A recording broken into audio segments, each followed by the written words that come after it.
coming. I'm really excited to be here with all of you today and to see so many people interested in volunteering. My name is Heather, and I'm the volunteer coordinator for the Wisconsin chapter. Including myself, there are 5 of us on staff here. So I'm going to do a quick round of introductions. We have Elizabeth Ward as our chapter director. Elizabeth oversees all aspects of the chapter's work. She works directly with the tar sands team and the wildlife team. There she is. In addition to endlessly providing support to all the chapter's conservation programs and overall success. Next, we have Jacinda Tessman.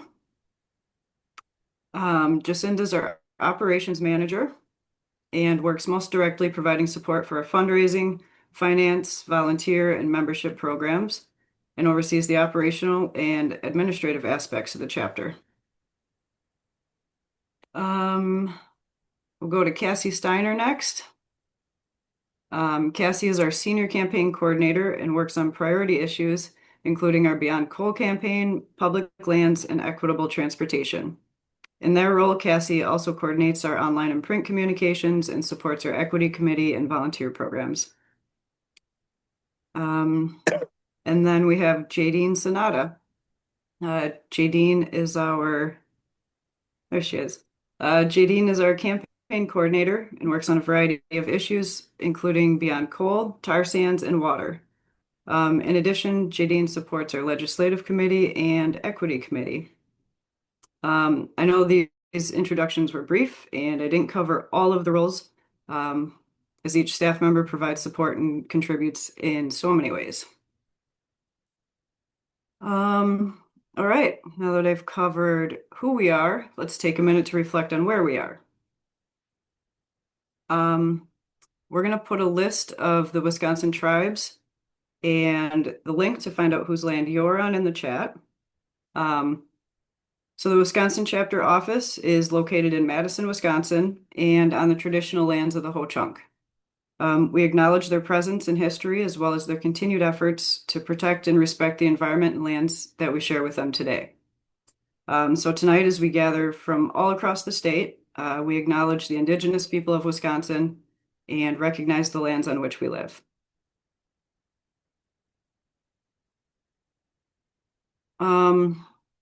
All right, so we're going to take a minute, just let everybody introduce yourselves in the chat, just your name and where you're from, and then we're going to go over some Zoom logistics and reminders.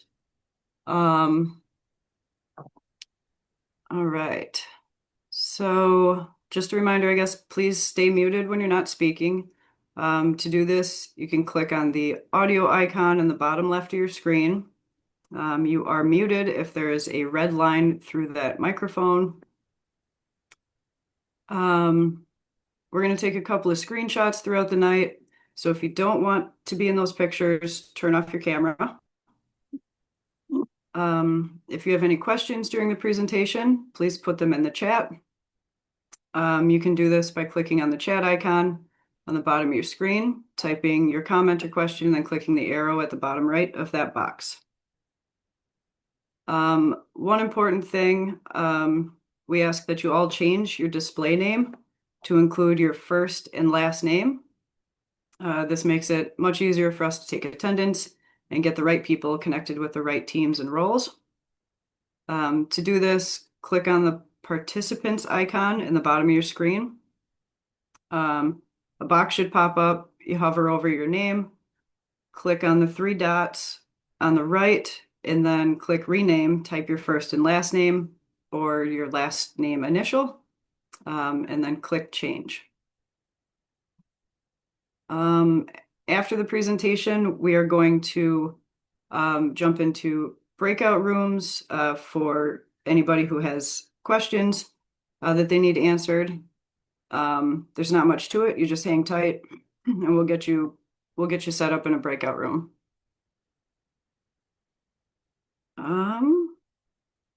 All right, so the next thing, we're going to share a Google form with everybody in the chat. This form is where you can indicate what volunteering opportunities you'd like to join. and how we can make sure to get you set up with who and what you need to get started. If at any point in the evening you feel like you know what you want to do, you can fill out the form and feel free to head out. After the presentation, like I said, we're going to stick around for a few minutes and get into smaller breakout groups to allow for questions if you want to stick around for that. But if you know what you want to do, just fill out the form and feel free to head out. Everybody can expect us to follow up in the next couple of days, so keep an eye out for an email from me. And if you haven't heard anything by Monday or Tuesday, check your promo and spam folders. Sometimes they like to send us there.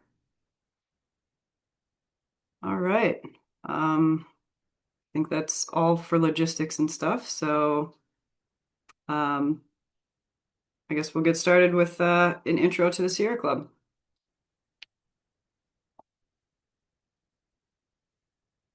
All right.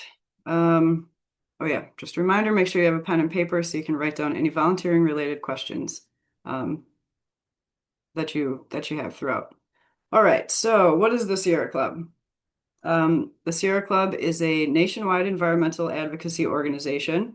We use our grassroots power and community organizing to advocate or push for change through policy on behalf of our environment and through the lens of environmental, racial, and social justice. Our mission is to explore, enjoy, and protect the planet, to practice and promote the responsible use of the Earth's ecosystems and resources, to educate and enlist humanity to protect and restore the quality of the natural and human environment, and use all lawful means to carry out those objectives. The Wisconsin chapter is the statewide branch of the Sierra Club. We're a small but mighty community that works statewide on a variety of issues. As I mentioned, it consists of 5 staff. We also have 6 local groups and hundreds of volunteers across the state. There are countless ways for a volunteer to provide support for the chapter, the local groups. Time commitments and ways to engage are super flexible. So how much time you give is entirely up to you. We have opportunities for you to volunteer anywhere from a couple of hours a month to a couple of hours a week. You give what you feel you're able to give. Across all of our volunteering areas, you can engage as little or as much as you like. You can take on projects occasionally, or you can quickly grow into a leadership role if that's your fit. So much of what we do is done with the help of our volunteers, and we want this to be a positive experience for everybody. So, yeah. So Elizabeth is going to give an overview of our 4 main volunteer opportunities, or as I call them, buckets. And then Cassie's going to cover some examples of what volunteers might work on. And there's going to be a short quiz. Don't worry, you won't be graded. Yeah, so we'll go to Elizabeth for an overview. Thanks, Heather. So we have 6 types or buckets, like Heather said, of volunteering that allow people to engage in whatever level they'd like. As Heather mentioned, these range from a couple hours a month to a couple hours a day, from your home at 3 in the morning or with your neighbors at 6 p.m. So I'm just going to give a high-level overview of each of these 6 opportunities. Cassie will go a little bit more in depth with them, and then Jadine will help you kind of think through which one would be good for you, and we'll have plenty of time for questions, as Heather said. So I'm going to go pretty quickly, but there will be plenty of time for questions. The first and the biggest bucket is our campaign teams. This is where probably the majority of our volunteers spend and these are our teams that work on our 6 priority issues here at the chapter. If you know you're interested in working on a specific thing, I saw somebody in the chat said animals are their thing, so maybe you know right away that it's wildlife or that it's clean energy or PFAS. So if you want to know, but you don't know the exact kind of bucket that it fits in, just put that in the form and we'll connect you with the right team. Or we'll set up a one-on-one from that team so you can learn more. Most of the work that our teams do is focused on the state level. So that's decision makers like Governor Evers or the legislature.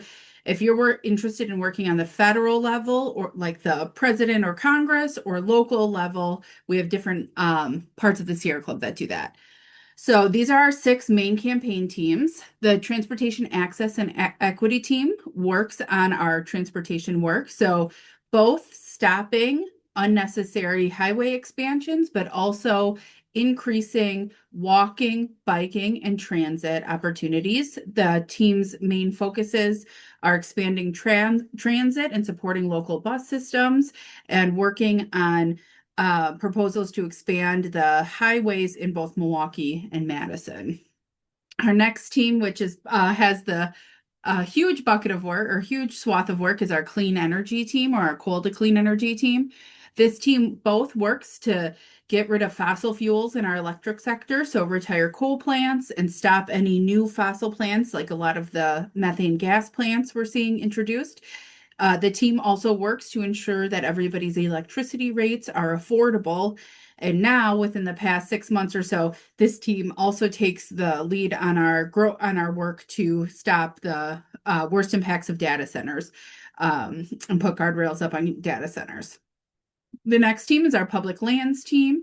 It both works to protect and expand our existing public lands, both state, local, and federal lands here in Wisconsin. And then it also works to increase access to those lands. So making it easier for people to get to the public lands through things like better transportation systems there, easier, or some free state park days and things like that.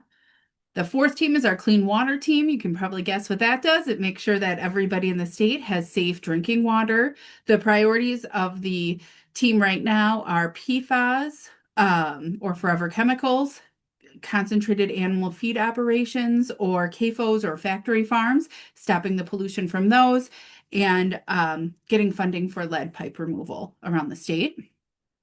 Our fifth team is it's called our tar sands team, but right now it works exclusively on stopping the Line 5 pipeline that's in northern Wisconsin. It's trespassing on the Bad River Bands reservation. The chapter has been working to shut down Line 5 for years now, and that team takes the lead on that. And then our final team is the wildlife team that works to make sure we have science-based management of wildlife here in Wisconsin. The main focuses or foci, I guess, of that team are protecting Wisconsin's wolves, making sure that we have smart, sensible beaver management here in Wisconsin. So we're able to use the benefits beavers provide on our ecosystems to help with things like flooding caused from climate change. And right now working to stop the very poorly written Sandhill Crane bill that's in the legislature. So those are our six teams. You do not need to be an expert to be on these teams. If all you know is you like animals, that's enough. We'll fill you in as the time goes, and there's plenty to do. And there's also opportunities within the teams. If you know you're worried about data centers but want to learn a lot more, join the coal team, and that's a place to learn. The next bucket is our committees. These are our organizational committees. They operate, I should have said this before. Our teams meet monthly. So they meet monthly for 1 to 2 hours, depending upon the team monthly. And then at those meetings, that is where sort of the volunteer opportunities are assigned out. So that's where we'll come up with the campaign plans and assign out opportunities. Cassie will give a demo of what that looks like in a minute. Our organizational committees work the same way. They meet an hour-ish a month, depending upon the committee, and that's where kind of assignments and work is doled out as well as updates to what's going on. We have 9 committees, but only 3 are accepting new volunteers right now. That's our fundraising committee. That sounds scarier than it is. It's mostly event planning and social media creation. Our equity committee, making sure we have a welcoming and inclusive Sierra Club, and then our legislative committee that does what it sounds like. It engages on legislation. So those are two very structured opportunities. They meet monthly and they assign work there. Our next couple of options are a little more fluid. So the next one is our most flexible. That's our support teams. These are basically email lists where we send out projects you can do on your own. So it depends on the support team you join, but there are things you can do whenever you sign up for a project, and you can do it whenever it fits in your schedule, which means it could be half an hour a month, it could be 10 hours a month, depending upon how many projects you take on. This is a good one if you have a really busy schedule that ebbs and flows. So the different teams and if you want to do these things but don't know how, we will train you on any of these teams. So graphic design, writing, and research. So that's like they sound: phone banking, texting, photo, either picture taking, and video, both video editing or videography, and then translation, primarily Spanish translation right now. Next, we have in-person volunteer opportunities at the Madison office that Heather mentioned. This kind of falls into two buckets. One is coming into the office during the workday and doing things. So this is things like mailing parties, hand addressing, data entry. So basically you would sign up for this. Heather would let you know when there is a need and see if you're available. And then the other one is our nightly volunteer nights. These happen every other month. They're in the office. We have pizza and catch up on different projects. They run from 4:30 to 8 p.m. You don't have to be there for that whole time. Stop in whenever it works for you. And our next one is next Tuesday, February 3rd. So if you're in the Madison area and this appeals to you, if you want an in-person opportunity, these are great and they're always a lot of fun. Next, we have our outings. This is sort of the bread and butter of Sierra Club, how we started getting people outside to explore and enjoy the outdoors. So we have an outings program that is run through our local groups. I'll mention what that is in a second. Or the chapter. Basically, there is a chunk of training that needs to be done before we give you the power to just take volunteers into the woods. But after that training, you just lead hikes, paddles, bike trips, social events, whatever you want to do with like-minded people and other Sierrans. So you would coordinate with the group or chapter outings, leadership. So this is as often or as little as you want. So you might just decide, I just want to host one hike this year, and that's great. And then our final opportunity, as I have been alluding to, is our local groups. These are 6 all volunteer-led groups around the state that work on local issues. So each group operates a little differently. They're kind of like mini chapters. Each group operates differently, and what they're working on varies from partnering with the state on partnering with the chapter on big projects like a data center proposed in their area, to working on local elections to get a good mayor elected. So the time commitments are also really flexible since there's so many different things to be done. And with that, I will hand it over to Cassie to help kind of paint a better picture of what these opportunities look like. Thanks so much. So I've got a handful of examples of what it can look like to volunteer with these different entities and roles within Sierra Club. So our first example will be for campaign issue teams. So one example, this will be for our energy team. Working to make data centers pay 100% of their infrastructure costs and their fuel costs. So the way it might work if you're on our energy team is that at the monthly meeting, we'll talk about different options that we can prioritize in the work that we're doing. So we'll talk through what we want to do, and we decide that we want to make sure data centers pay fair rates. So that's and the way we want to prioritize that is by getting people to an upcoming hearing about how those rates are decided. So once we decide that we want to focus in on public hearing turnout, then we create the list of things that we need and assign out volunteers who can help do that. Some of these things might be writing key points that people can use when speaking at the public hearing, promoting on social media or Facebook and Instagram about these upcoming opportunities. And for that, someone from the team might work with someone from our support teams to create that content. Making a poster so that we can alert people to the opportunity to show up at the hearing, writing a blog, and then an example I have here would be if someone wanted to write a letter to the editor or any of these other roles that I gave as examples, but you haven't done this, we have a lot of guides available, so we'll help train you on these things. And then we try to partner you up with an experienced volunteer who can help you through the process as you're learning how to do this and get some practice. So regardless of if you have these skills or you want to learn these skills, this is some of the things that team volunteers work on together.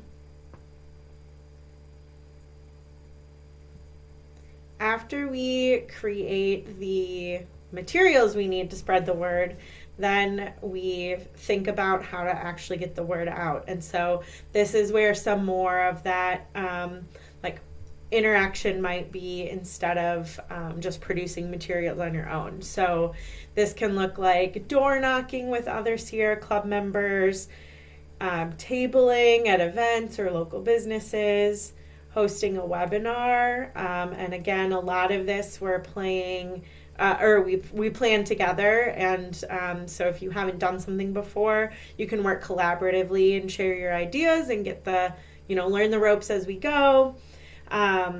Working with the phone banking support team to call Sierra Club members to get them at the hearing. So there's a lot of different tasks within the campaign teams. There's a lot of creativity and flexibility that we can do to meet our goals together. And there was a question in the chat. The campaign meetings are online once a month.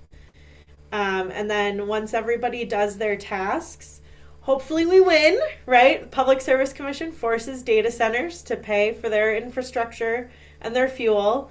And so then after that, we come back together, talk about what went well, what we can learn from to do better next time, and then what we want to do next. And then the process starts over where different people fill different specific tasks that we want to complete together.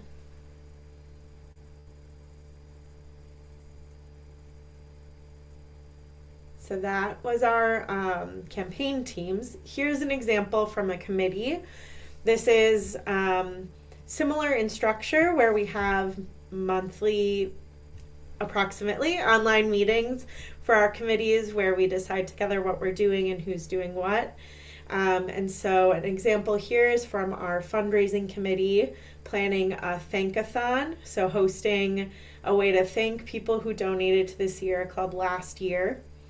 And some of the examples that might come out of the fundraising committee meeting are Josh agrees to write a postcard to thank donors. Heather would write up in-office volunteer support team list and get them to come in and help cut and stamp postcards. Various team members could sign up to call the top 10 donors and give them personal thank yous. Jacinda could draft an email and send it to all donors thanking them for giving. So similar to our campaign issue teams, our committees work pretty collaboratively and assign out tasks at those meetings usually. There are some that are also sent by email list if you miss a meeting. An example from one of our support teams would be our newsletter. We have 3 print newsletters a year. That's called the Wisconsin Sierran. And so I 3 times a year write to the writing support team and ask for volunteers who will review and edit the content of the newsletter. People will tell me how many articles or how much time they're willing to give, and I will share them on the folder of content where they'll suggest changes or copy edits to the content The writing team, of course, also does some writing, not just editing, but this is one specific example of a project that might go to that list. And then another example of one of the buckets we have are local groups. So in this scenario, the Great Waters Group, which is Milwaukee area, programs chair Trisha has created a plan for the year, and speakers are lined up. At an outing, a new volunteer shows up and says that he wants to get involved. Trisha calls him after the outing and figures out what he might want to do to help. He's not quite sure, so he's invited to come and help set up the room and run the check-in table for the next monthly program. From there, he can get more connected with the group and take on more leadership opportunities as he might want to. But the group opportunities tend to be in person and are much more locally and regionally focused within the state.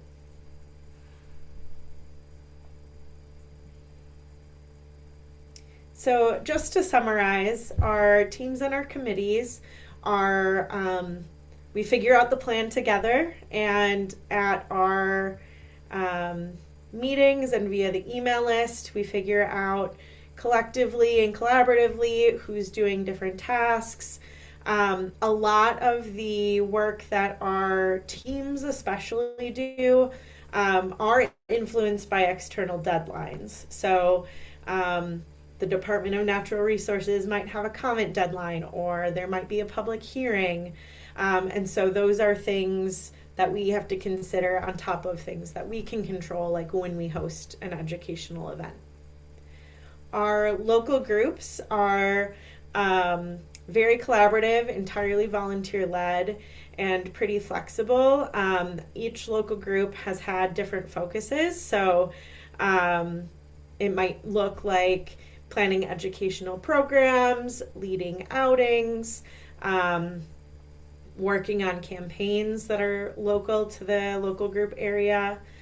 And then our support teams are very flexible. Those email lists where you'll get a specific project. You can ignore it if you're too busy. You can take it and respond and say yes if you are interested.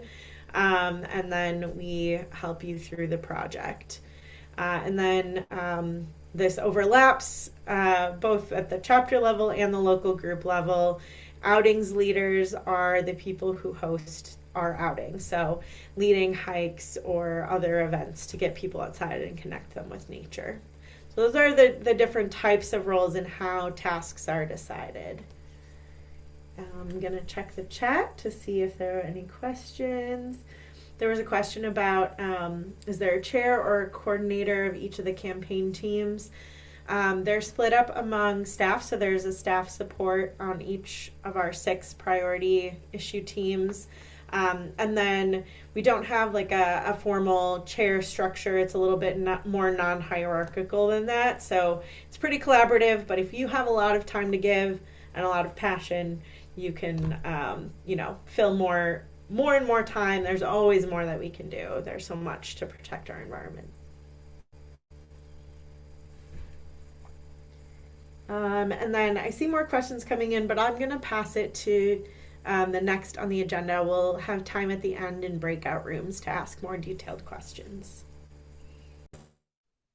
Thanks, Cassie. Yeah, so I can't see all of the questions since I'm sharing the slides, but I'm sure they're great. And like Cassie mentioned, we'll have breakout spaces. The reason we're doing them in breakouts is so that there are fewer people in each room with each of us as a staff member, so we can do a better job at answering those questions. For now, though, hopefully that was a good overview of kind of what we do and really what it would look like to volunteer with Sierra Club. And if you have questions or thoughts on how you might want to be involved, I definitely recommend you jotting those down or starting to fill out that form that Heather had mentioned earlier. But I'm going to walk us through a very brief quiz, and really this is just to help give you a sense of what type of volunteering might be a good fit for you if you are not already sure and are looking for a little bit more guidance. I think it's like 5 questions or so. And I will recommend that you just jot down whether you answer A, B, C, or D to each of the questions, and we'll be tallying those up at the end to kind of try and figure out what might be the best fit for you. So, our first question here is, how would you like to volunteer? We have, as you've heard, many different opportunities, but there are some differences in them. So, if you think that you would mostly be interested in volunteering online, I would go ahead and write down option A. Um, if you are thinking mostly that you like to do your work independently, maybe you want to be doing work at like odd hours, or you're just not really sure what your schedule is like. You could also be the kind of person who just likes to sit down and crank out a project. I would suggest selecting option B. Um, if you know that you definitely want to be doing work in person and meeting other people and building those relationships, then I'd select option C. And if you are interested primarily in getting outside and being outdoors, then I would select option D. I'm going to give people a bit of time to think through this. One of the pieces of feedback that we got last year was that people needed more time on these questions. So I will chat a little bit to give you all time to think.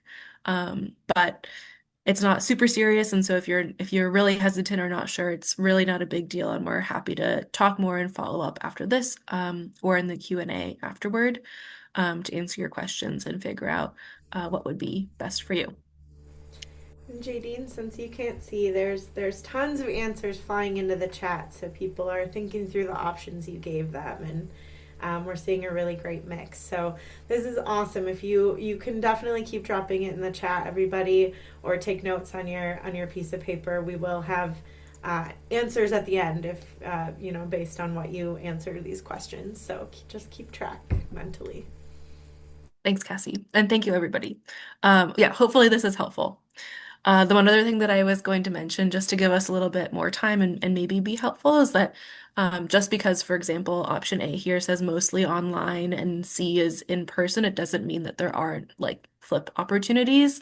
There is a whole span of opportunity to volunteer, and we can really help you like drill down into what is most important to you and what kind of like variety or balance you're interested in.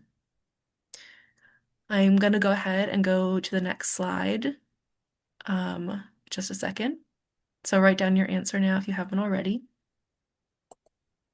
Our next question here is, how often do you want to volunteer? Again, volunteering with us is really flexible, and we want you to be able to get out what you're putting in, and we want it to feel like a sustainable and good balance to you. But based on your interest and what you want to accomplish, that might mean that you're putting in different amounts of time. So if you're interested in doing a couple hours of work each week, I'd select option A.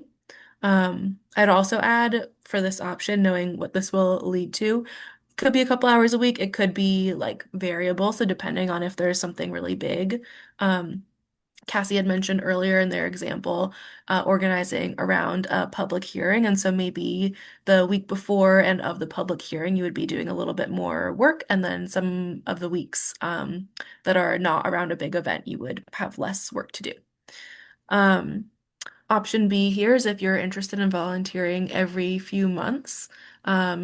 Totally up to you and based on kind of like the schedule and cadence of what is planned.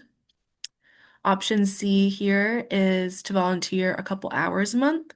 And option D is to volunteer sporadically, again, based on your schedule and when there are opportunities to host or attend events.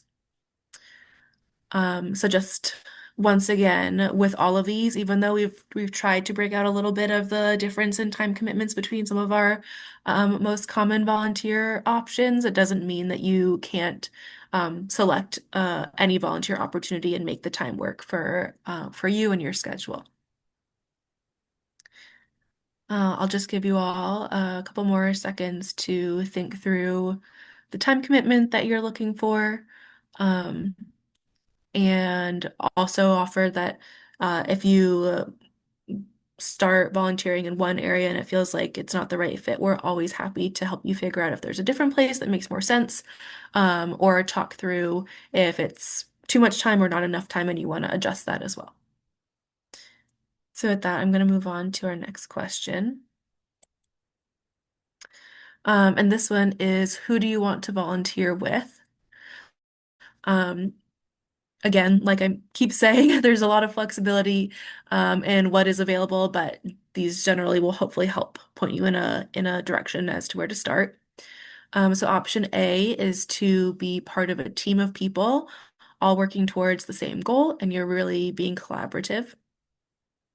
Option B is that you want to volunteer on your own, and really dig into your own project. Option C is to work with members of your community. For this one in particular, this is thinking about like locally what's going on near you. Are you really specifically working on issues with those that you live near? Not that you can't live near other people that you're on a team with, but this is more specific to like group work, for example. And option D is I want to work with others who like being outside. You might notice a trend in some of the questions and what kind of volunteer experiences they may lead to. Um, I'll just give people another couple of seconds to consider this answer. Um, Again, a lot of flexibility, but the hope here is to point you in a direction because I know that with the like huge volume of information and opportunity we have, it can be really hard to pick something. And I think it can be easier in the long run to pick something, test it out, and then adapt. So hopefully this is getting you towards that answer. I'm going to keep us moving then. Um, this question is what things do you want to do? That's a little bit vague, but we really do have such a broad range of possible projects or activities that volunteers could take on, and they look different based on what kind of volunteer opportunity you want to be a part of. So option A here is to create and implement plans. This is like very holistic. You're looking at a big goal, thinking about how you're going to reach that goal and then doing the work to make that happen. Option B is to take on and complete one-off projects. So these are much more self-contained. You'll get all of the information and any training that you need to do this project, and you'll be able to complete it and hand it off. Less so part of a longer term project. Option C is to meet and engage with others. So this is especially if you're really focused on relationship building and meeting people in your community. And option D is to spend time outside. If you really like to be outside, we're heading towards outings here. So if that's something that you're really interested in, that's a really great option. I'll give people another couple seconds here. And I'll say while we're waiting, there's also huge opportunity for there to be collaboration between a lot of these types of volunteering. So, for example, if you decide you really want to be an outings leader, but you also really care about public lands access, you could potentially plan an outing and work with our lands team to talk about the importance of lands access and get people outdoors at the same time.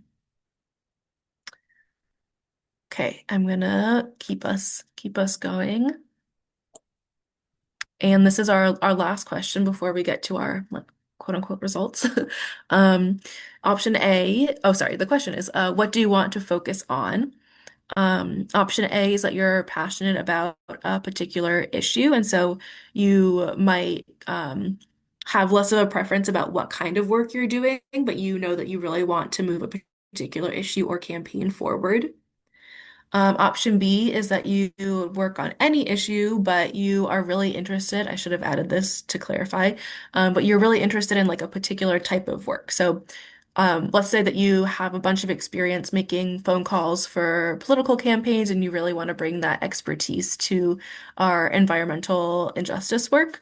Then you could be making phone calls on a variety of issues, but it's all the same type of project. Option C here is that you want to work on an issue that impacts your local area, something that you may know more about or be really familiar with the area that this issue is impacting. And option D is that you want to connect special places to broader issues. So, like really focusing on a particular place outdoors that you want to make a connection with in terms of our broader work. I'm going to give people just another couple seconds here to write down your answer. And again, it's totally fine if you are not sure. This is just a hopefully helpful guide to help point you in the right direction if you need that assistance. Okay. And here we have our results. So, ooh, sorry, let me move to the bottom of my screen. Okay. If you responded and said mostly A's across your results, then a campaign team or committee might be a good fit for you. These are really focused on a particular issue that you are moving forward, and it's longer term work. There's more planning. It's very collaborative. You're working with a team. Um, and so if A's were where you fell, then this might be a good place for you to start out with your volunteering experience. If you had mostly Bs, there are a couple different options, but two are support teams or outings. These are very much like pick and choose and make volunteering work for your particular schedule, not having to commit to a specific cadence, but taking on projects or hosting outings when it works for you. A lot of this work can be done more independently, not that you can't work with others, but it might be easier to fit into schedules that are like less traditional, or maybe you're just not sure about when you'll be free at any given time. If you said that mostly C's were you had mostly C's in your responses, then local groups or in-office volunteering / volunteer nights could be a good fit. Um, if you remember, a lot of these answers really focused on work that was happening in your community, either relationship building or focusing on issues that were going on around you. And both local group work and also volunteer nights at our Madison office are a good way to meet other people. And especially with local groups, you're really working on issues that are relevant to that group's area. And finally, if you said mostly D's, probably pretty obvious from the responses, but outings could be a good fit for you if you are really interested in getting outside. It's a great way to tie being outdoors and thinking about what we really appreciate about being outdoors to our broader work. So, with that, hopefully that was helpful. As we've said before, if you know what you're most interested in, please feel free to fill out the form that should be shared in the chat. And we'll have some more time for questions after. But before that, I'm going to pass it to Heather to just talk a little bit about kind of where we go from here, some things that are coming up, and then getting us into these Q&A breakouts.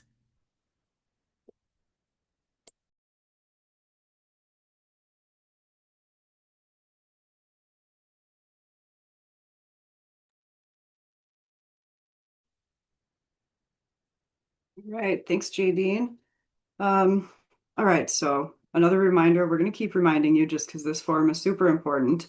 If you know what you want to do, you can fill out the form and head out whenever you're ready.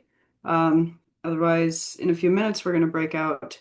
We're going to separate into breakout groups for anybody who has any additional questions. So like Jadine said, take a look at your results. They're a good indicator as to what area might be a good fit for you. And if you're interested or passionate about something else, that's totally fine. What's most important is that you're where you want to be. If you sign up for something and it's not for you, you're not stuck there. You can always try something else. So we can kind of look at this as what do I want to try first? We just want you to be excited about volunteering and enjoy yourself. So, so we're gonna put up a slide that shows a couple of our upcoming events. There's also a section in that form. If you're interested in any of these, just indicate that in the Google form, and we'll make sure to get you the links to be able to attend. So we have an in-person volunteer night 1 week from today here at the chapter office for those of you in the Madison area. We also have a tabling opportunity. These are always really fun opportunities to get out into the community, talk to people, kind of get to know the issues a little bit. So this one's at the Garden Expo. And then specifically for new volunteers just coming in, we have a new volunteer orientation.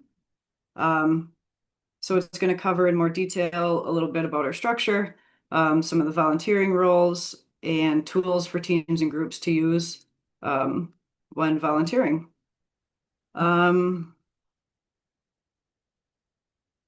All right, so if you haven't heard from me, so I guess moving on, once you fill out the form, we'll follow up. If you haven't heard from me by Monday or Tuesday, again, check your promo and spam folders. And I think that's it. So for anybody who still unsure, has questions, stay here and we'll break out into smaller groups for Q&A. If you know what you want to do, you can fill out the form and feel free to head out, and we'll talk to you soon. Thank you all so much for coming. It's really cool to see so many people here. So